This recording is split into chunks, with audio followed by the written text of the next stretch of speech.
So in today's episode, I thought I would talk to you about a job I recently did for a local takeaway shop.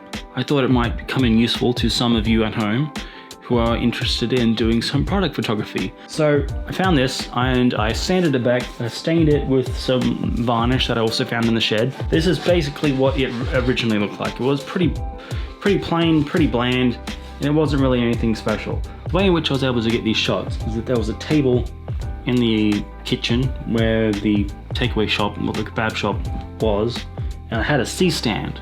Now C-stand, if you don't know, is a widely used piece of equipment in the film and television industry and photography industry. The only issue I had was that this table was really long and it was also a stainless steel top bench.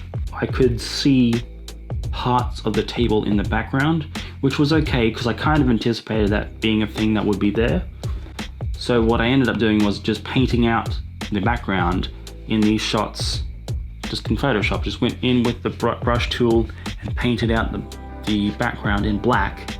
That way the graphic artist that was hired to then composite these images into a poster design was able to just add whatever they wanted in it, and it was really easy for them to just manipulate the images after the fact. Now I should probably talk about how I actually photographed the kebabs. Basically, I used my 5D Mark IV with a 24-70 2.8 lens on it. I was shooting at, I think, like f/16 for a majority of the shots. I did experiment with f/8 as well. So I wanted the background to be out of focus, but I wanted the subjects themselves to be as razor sharp as I could possibly make. I was doing pretty much manual focus the entire time.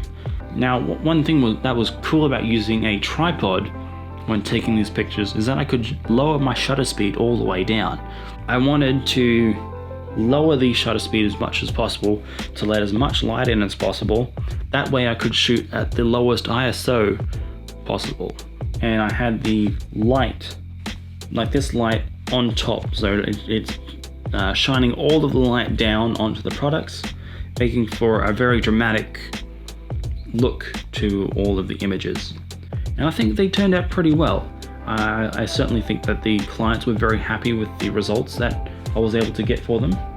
So to summarize, if you want to produce some product photography on the cheap and you just need something that looks nice and can get the job done most of the way through without having to buy like a product photography setup, like a light box, I think they're called. Just some plywood, a light, like a soft box like this, and a camera. It just doesn't necessarily have to be like a high-end DSLR like the one I have. So I hope you found this video helpful in trying to set up a little bit of a product photography station at your place or work or wherever it is.